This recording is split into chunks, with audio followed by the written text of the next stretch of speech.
말씀의 제목은 떡을 먹고 연합하는 신앙으로입니다.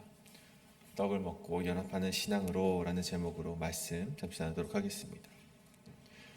나이가 들어갈수록 아무거나 먹어서는 안 되고 잘 먹어야 되겠구나라는 것을 느끼고 있습니다. 이제 무엇을 먹는지에 따라서 우리의 건강이 그리고 건강의 상태가 달라지는 것을 이제야 조금 체감해 가기 때문이겠죠.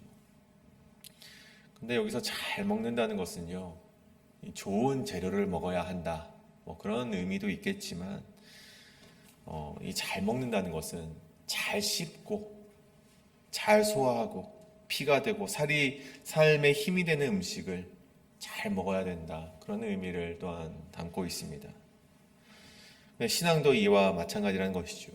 우리가 교회를 다니고 신앙생활을 하면서 우리가 말씀을 잘 씹고, 잘 소화시키고 삶의 에너지원으로 그렇게 사용을 해야지만 우리가 건강한 신앙인으로서 살아갈 수 있음을 우리는 기억해야만 한다는 것입니다.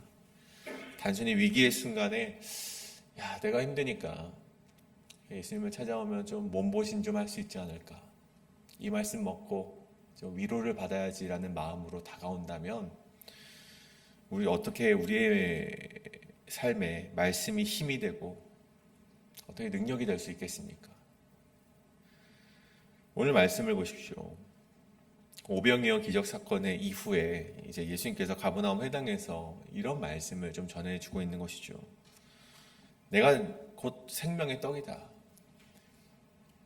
너희 왜 자꾸 그 오병이어의 기적, 그 표적만을 찾으면 나에게로 오는 것이냐? 왜 나에게 자꾸만 육신의 떡을 달라고 하느냐? 너희가 진짜 살고 싶으면 살아있는 떡을 먹어야 된다. 그것이 바로 나다. 그 말씀을 오늘 가버나움 회당에서 저 유대인들을 향해서 가르치고 있다는 것입니다. 여러분, 예수님께서 이 말씀을 던지신 이유가 무엇입니까? 가르침을 받고 깨우쳐라의 수준이 아닙니다. 그저 나를 믿어야 한다라는 수준도 아니고 너희가 나를 먹어야 된다. 먹고 내 피를 마시고 나와 연합을 해야 된다. 그것을 오늘 저 유대인들을 향해서 오늘 예수님께서 선포하고 계시다는 것이죠. 결론적으로 59절을 보시면 이제 말하고 있듯 예수님의 살과 피를 먹고 마시는 자, 곧 또 우리는 알고 있지 않습니까? 십자가에서 자신의 살과 피를 우리에게 다 내어주신 예수님의 생명을 잘 먹고 잘 소화시키고 우리의 삶에 잘 적용시키는 자만이 예수 그리스도가 우리 안에 거하고 예수 그리스도가 내 안에 거할 수 있다는 것을, 예수 그리스도 안에 나도 거할 수 있다는 것을, 그것을 오늘 말해주고 있다는 것입니다. 그래서 여러분, 오늘 말씀을 통해서 여러분은 이 질문을 꼭 해보시길 원합니다. 나는 예수님을 잘 먹고 있는가? 예수 그리스도의 말씀을 잘 먹고 있는가?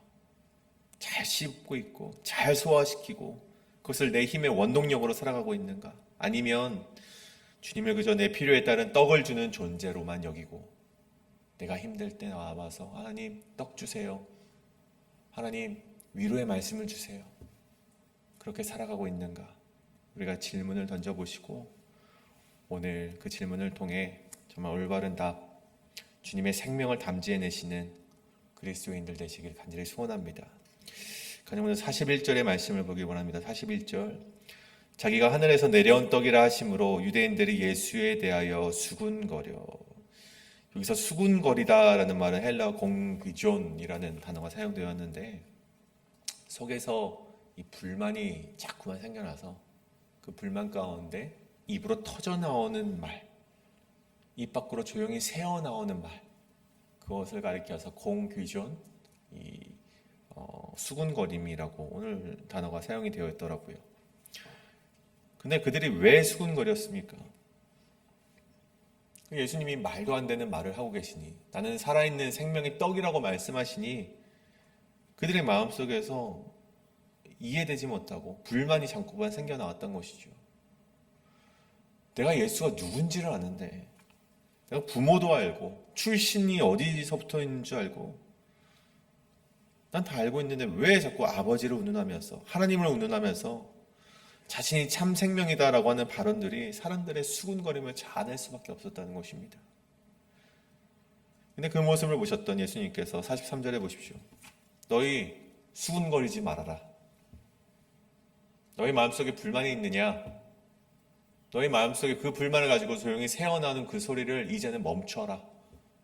그렇게 말씀하고 있다는 것이죠.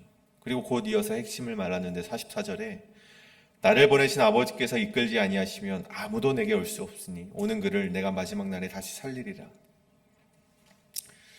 이 말씀은 좀 어려워서 쉬운 성경으로 한번 보았는데 다시 읽어드리면 나를 보내신 아버지께서 이끌어 주시지 않으면 어느 누구도 내게로 올 수 없다. 그러나 내게 오는 사람은 마지막 날에 내가 다시 살릴 것이다. 그럼 이 말씀이 어떤 말씀입니까? 그러니까 하나님께서 이끌어 주시는데 너희 이끌어짐 속에서 오지 못하면 너 구원 받을 수 없어. 구원 탈락. 뭐 이런 말씀입니까? 그러면 이 말씀 속에서 44절의 말씀 속에서 예수님의 의도를 예수님이 말씀하시는 바를 두 가지 정도 우리가 발견해낼 수 있다는 것이죠. 첫 번째는 이 믿음이라는 것은 인간의 계산이나 판단에서 시작되는 것이 아니라 하나님의 이끄심이 먼저다. 그것을 오늘 44절에서 이야기하고 있는 것입니다. 이 믿음은 하나님께서 이끌어 주셔야지만 올 수 있는 것이다. 두 번째는 뭐냐? 그 이끄심을 받고 오는 자는, 결단하는 자는 예수님께서 반드시 살리시겠다라는 약속이 있다는 것이죠. 여기서 중요한 것은 오는 그를이라는 표현입니다. 억지로 끌려오는 사람이 아니라 아버지의 이끄심, 45절이죠. 아버지께 듣고 배운 사람마다 내게로 오느니라.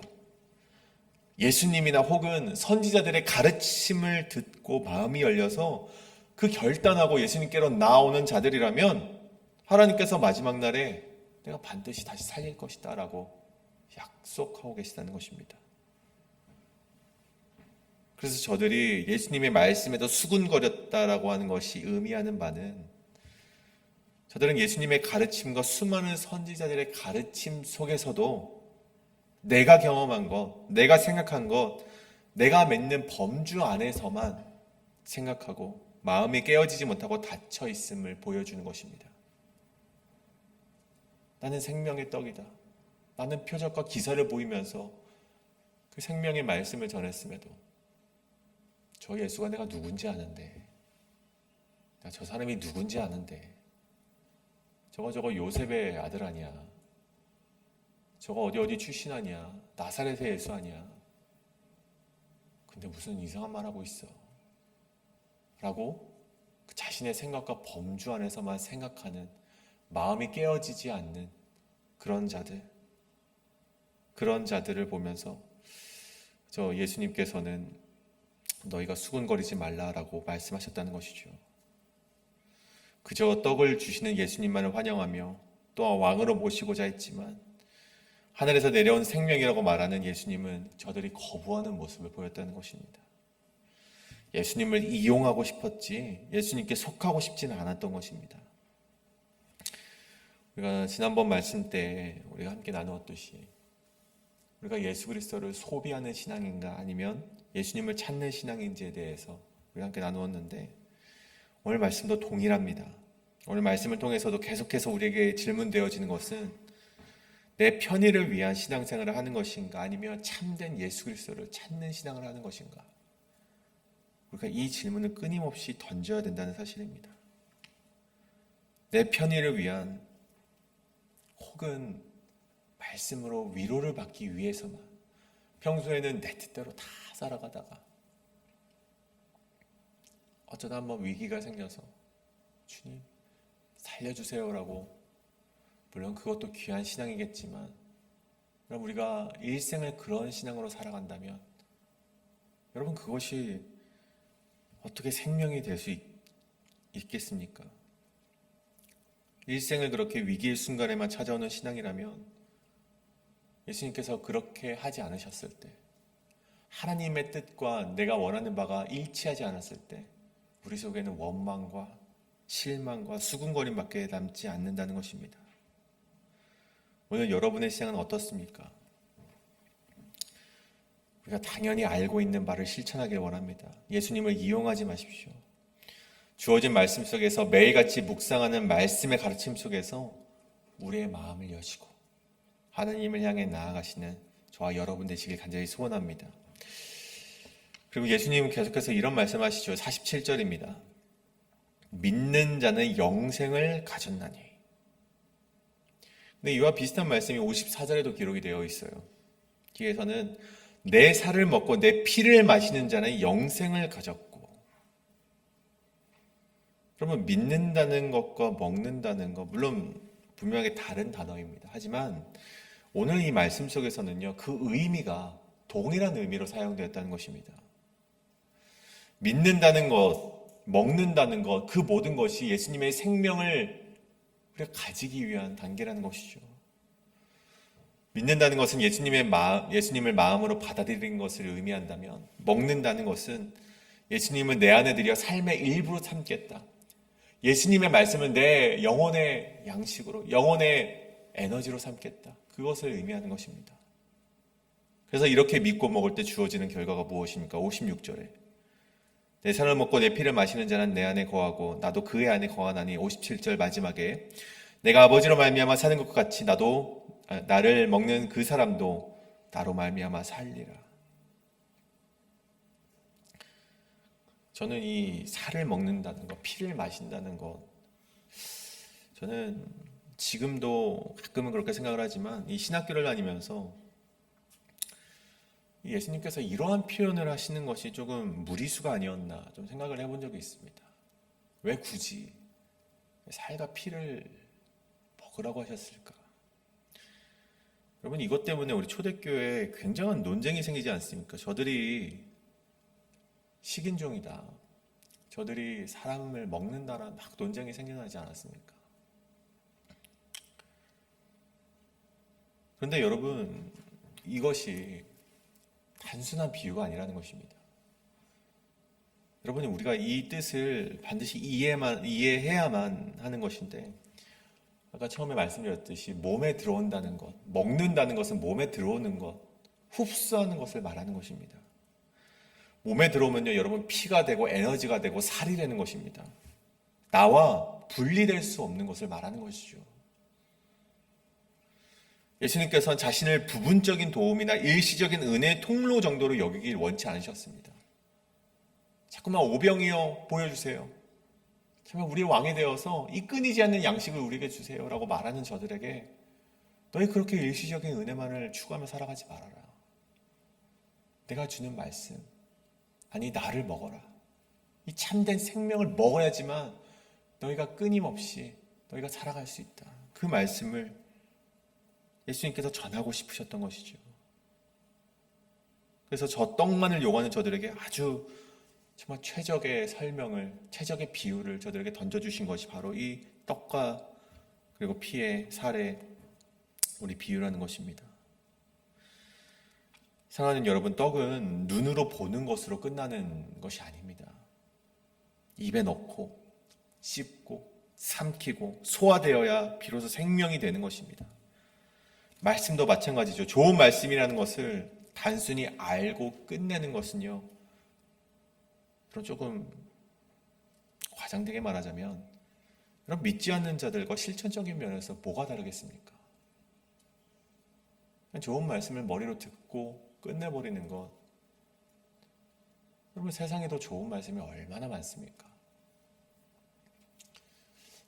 세상에 제가 보면, 책들이 나와 있는 것을 보면 예수님을 믿지 않아도 정말 훌륭한 가르침들이 많이 있더라고요. 우리 중국의 이 맹자라는 사람들도, 정말 공자라는 사람도 정말 좋은 말씀을 했는데, 여러분, 예수님의 말씀을 그냥 머리로 알고 야 그래 정말 좋은 말씀이다라고 깨닫는다면, 여러분, 우리가 과장되게 말하자면 그들과 다를 바가 없다는 것이겠죠. 머리로 판단하고 좋다, 괜찮다 말하는 것은 충분하지 않다는 것입니다. 말씀을 들었다면 씹고 묵상하고 내 생각과 부딪혀보고 내 고집을 꺾어도 보고 내 삶의 방식을 바꿔야지만 그 말씀이 내게로와 생명이 된다는 것입니다. 유대인들은 떡은 먹었을지 모르겠지만 예수님은 먹지 않았습니다. 기적은 경험했을지 모르겠지만 생명은 저버렸던 것이죠. 그렇다면 여러분은 어떻습니까? 그럼에도 불구하고 떡만을 바라며 기적만을 바라며 혹 예수님을 쫓는 신앙에만 머무르는 것은 아닌가? 우리가 함께 우리의 삶을 되돌아봐야 한다는 것이겠죠. 오늘 말씀을 좀 정리하고자 합니다. 오늘 말씀 이후에요, 정말 이 많은 사람들이 예수님을 다 떠나게 됩니다. 그리고 내일 우리 함께 나눌 말씀이긴 하지만 다시는 예수님과 함께 다니지 않았다라고 기록이 되어 있습니다. 왜 그렇습니까? 말씀에 기록된 말을 보면 그 말씀이 너무나도 어려운 말씀이었기 때문에, 그들에게 이해될 수 없는 말씀이었기 때문에 그들이 다 떠났다라고 기록이 되어 있습니다. 다시 말해 기적은 원하지만 자기의 삶을 내어놓는 연합은 원치 않았기 때문에 다 떠나갔던 것이죠. 내가 원하는 떡, 내 욕심과 명예와 내 안위를 채워줄 예수님이 아니라는 것을 저들이 알았을 때 떠났다는 것입니다. 그때 예수님께서 한 가지 사건이 있죠. 12제자에게 물어요. 너희도 가겠느냐? 너희도 저들처럼 저 오병이어 기적을 보고 왔던 군중 무리들처럼 너희들도 떠나겠느냐라고 물으셨을 때 베드로가 이렇게 고백하잖아요. 주여, 영생의 말씀이 주께 있사오니 우리가 누구에게로 가오리이까? 저는 베드로가 예수님의 메시아 사역을 온전히 이해했다라고 생각은 하지 않습니다. 이후에 십자가를 말씀하셨을 때 예수님을 밀쳐가면서 반대했고 또 예수님을 부인했고 예수님께로부터 도망쳤던 인물이 베드로였습니다. 베드로 역시 예수님의 이 말씀을 온전히 이해하지 못했을 것 같아요. 아니, 못했습니다. 근데 그럼에도 무슨 말인지, 내가 예수님이 말씀하신 것이 무슨 의미인지, 무슨 계획을 가지고 있는지 전혀 알지 못하겠지만 그럼에도 불구하고 생명이 그 속에 있음을 나는 믿겠습니다 라고 고백했다는 것이죠. 여러분, 얼마나 귀한 고백입니까? 예수님을 온전히 이해했기 때문에 이런 고백을 드렸던 것이 아니라 내가 이해하지 못하지만 그럼에도 예수님을 신뢰하겠습니다. 예수님이 하는 것이 참 생명이라는 것을 내가 믿겠습니다라는 그 믿음으로 나아갔던 것이 베드로의 믿음이라는 것이죠. 저는 이 고백이 오늘 우리의 고백이 되기를 간절히 소망합니다. 주님, 말씀이 때로는 어렵습니다. 내 생각과 부딪힐 때도 있습니다. 내 명예를 꺾어야 할 때도 있습니다. 하지만 우리가 기도하실 때 이와 견딜 수 없는 정말 참 생명이 예수님께 있음을 믿습니다. 그 신앙이 오늘 저와 여러분에게 가득하기를 간절히 소망합니다. 여러분, 욕심 따라 명예 따라 아니만을 따라 산다는 것은 하루 일용할 양식인 만나만을 구하는 신앙입니다. 근데 그들의 결과가 어떻게 됩니까? 결국 만나만을 여기며 살아갔던 자들 모두 죽음을 면치 못했다는 것이죠. 하나님이 말씀하셨던 그 젖과 꿀이 흐르는 가나안 땅에 들어가지 못하고 다 죽음을 당했던 저들을 기억하시길 바랍니다. 하지만 예수님만이 참 떡이요 참 생명이신 것을 기억하시고 예수 그리스도를 먹으시고 씹으시고 잘 소화시키셔서 오늘 우리의 일용할 양식으로, 그리고 내일의 일용할 양식으로, 앞으로 우리가 천국 가는 그날까지 매일같이 그 예수 그리스도의 말씀을 나의 일용할 양식으로 삼으시고 하루하루를 살아가셔서 우리 속에서 그 말씀이 능력이 되고 참 생명이 되는 것을 매일같이 느끼며 살아가시는 저와 여러분이 되시기를 간절히 소원합니다. 오늘 이 말씀을 놓고 우리가 함께 통성으로 기도하며 나아가시겠습니다. 기도합니다.